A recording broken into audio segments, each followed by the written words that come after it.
Salut tout le monde, c'est Ellie. Aujourd'hui je vous retrouve pour vous faire un point lecture. Alors ces derniers temps j'ai lu 4 romans, un manga et 3 BD que je vais vous présenter aujourd'hui. Les premiers livres que j'ai lus c'est Starters et Enders, donc là j'ai que Enders parce que c'est une copine qui m'a prêté les livres, donc si tu passes par là Laura je te remercie.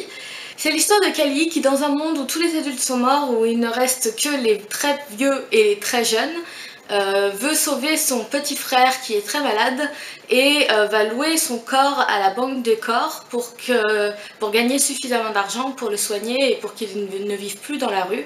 Parce que dans ce monde-là, les starters, donc les plus jeunes, qui ont perdu leurs parents et qui n'avaient pas de enders, les plus vieux, pour les recueillir, se retrouvent à vivre dans la rue comme des clochards finalement,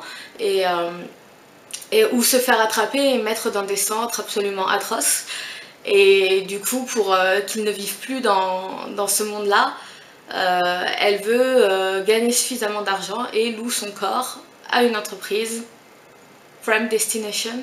On va donc suivre son aventure, mais pendant sa location, il va se passer quelque chose de pas normal, on va dire, et elle va pouvoir reprendre le contrôle de son corps et il va y avoir toute une aventure à propos de ça. Je vais pas vous en dire plus pour pas gâcher la surprise. Je trouve que la mise en place de la situation de Callie, de son environnement est bien faite. Après c'est vrai qu'on n'a pas énormément de... Je ne trouve plus mes mots. Après c'est vrai qu'on n'a pas énormément de détails sur ce qui s'est passé, sur la guerre des sports qui a tué donc tous les adultes entre 16 et 100 ans, un truc comme ça. Ça manque de fluidité dans la succession des actions, mais la lecture est dynamique et il n'y a pas de gros moments d'ennui. On retrouve d'ailleurs ce problème de fluidité dans les 2 romans, je trouve. Mais sinon c'est quand même une bonne lecture, même si on s'attend aux intrigues secondaires, en fait on arrive facilement à les deviner. C'est surtout l'intrigue principale qui nous tombe dessus sans vraiment crier gare et sans qu'on sache pourquoi. Mais voilà, c'était quand même une bonne lecture. Après moi j'ai un problème en ce moment avec les livres, c'est qu'ils nous font des pubs entre guillemets, où ils nous mettent les petites phrases derrière pour nous mettre l'eau à la bouche, et je trouve que c'est toujours très exagéré, comme là les fans d'Hunger Games adoreront. C'était sympa, mais je l'ai pas trouvé aussi bien qu'Hunger Games par exemple. Le deuxième livre que j'ai lu c'est The Book of Ivy de Amy Engel. Pareil c'est un livre, on en a fait beaucoup de pubs, et ils nous mettent une phrase un peu qui nous met l'eau à la bouche derrière, d'ailleurs je vais vous la lire. Née pour trahir et faite pour tuer, sera-t-elle à la hauteur? À la fois histoire d'amour torturé, thriller psychologique et dystopie cruelle, The Book of Ivy vous entraîne dans un compte à rebours haletant dont vous ne sortirez pas indemne. Bon, j'en suis sortie indemne parce que j'ai pas trouvé que c'était si haletant, si prenant. J'ai bien aimé l'histoire, j'ai bien aimé cette histoire d'amour entre guillemets, enfin si c'est une histoire d'amour, mais je l'ai pas, je m'attendais tellement à plus que d'un côté j'ai un petit peu été déçue, même si j'ai beaucoup aimé le livre, ça n'a pas été non plus un coup de cœur quoi.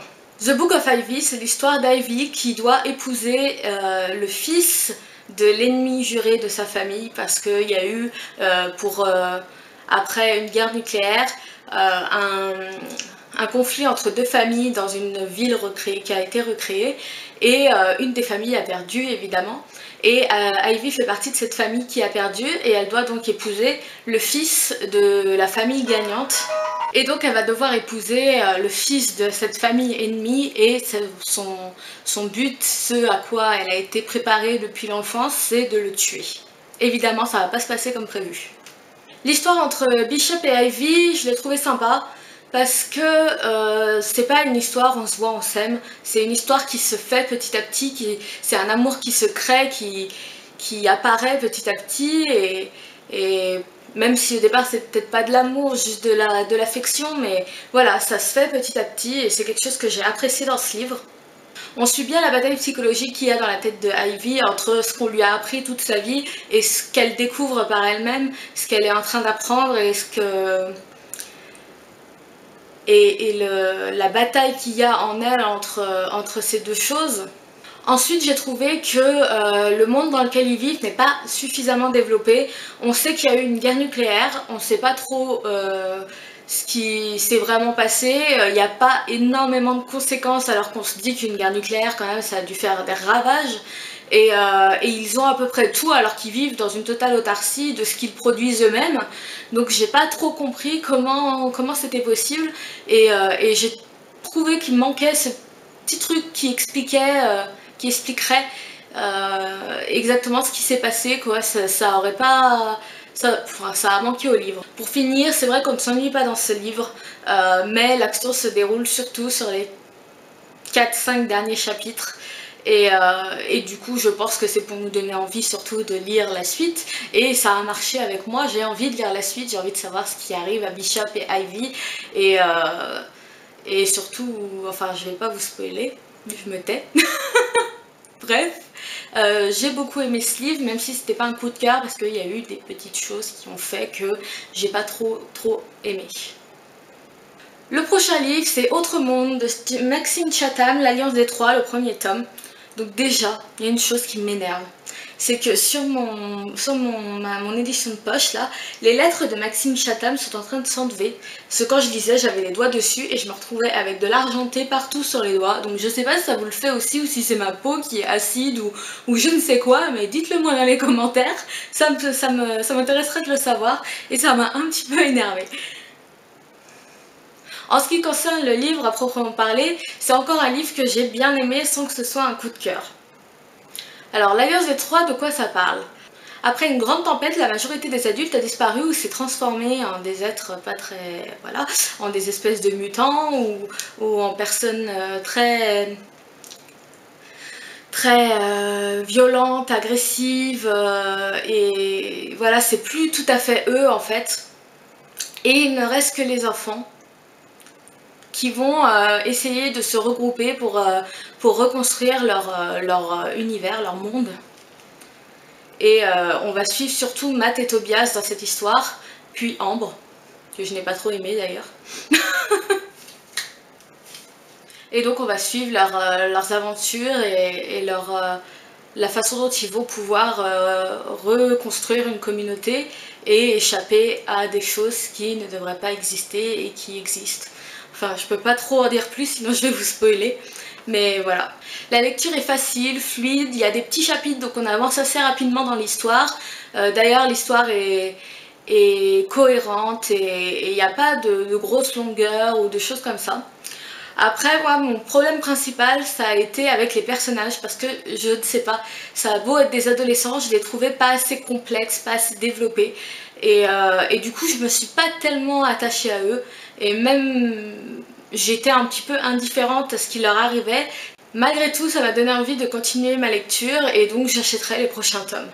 Je vais maintenant passer au manga que j'ai lu, donc il s'agit d'Orange, dont je vous ai déjà parlé dans mon book haul, Ichigo Takano, et donc j'ai beaucoup aimé. C'est une lecture simple et des dessins simples que j'ai beaucoup apprécié pour commencer, parce que moi je commence dans les mangas, je commence tout juste. Du coup, pour commencer, j'ai trouvé qu'il était vraiment bien.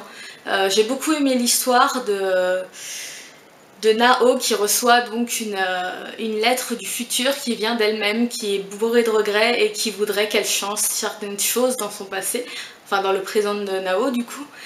Et ouais, j'ai beaucoup aimé l'histoire, j'ai beaucoup aimé les dessins. Je vais vous montrer certains dessins en essayant de pas spoiler. Voilà. Par exemple. Et ouais, j'ai beaucoup aimé, donc j'ai vraiment envie de lire le deuxième tome. J'ai déjà acheté le deuxième tome et il me semble qu'on va m'offrir les suivants.